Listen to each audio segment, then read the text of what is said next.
স্মরণকালের ভয়াবহ বায়ু দূষণের কবলে ভারতের নয়াদিল্লি। পরিস্থিতি এমন পর্যায়ে পৌঁছেছে যে শ্বাস নেয়াই দায় হয়ে পড়েছে। বিষাক্ত ঘন ধোঁয়াশা কাটাতে দিল্লির সড়কে পানি ছিটানো সহ বিভিন্ন পদক্ষেপ নিয়েও রাজধানীতে দূষণ রোধে ব্যর্থ হচ্ছে সরকার।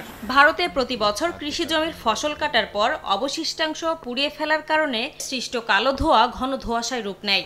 এছাড়া নির্মাণাধীন ভবনের ধুলাবালি, যানবাহন ও শিল্প কলকারখানা থেকে নির্গত ধোঁয়া বাতাসের সঙ্গে মিশে ভয়াবহ দূষণের সৃষ্টি করে। শীত মৌসুমে ধূলিকণা বাতাসে আটকে থাকার কারণেই এমন ধোঁয়াশা তৈরি হয় বলে জানান বিশেষজ্ঞরা, যার প্রভাব পড়ছে দেশটির সাধারণ মানুষের ওপর।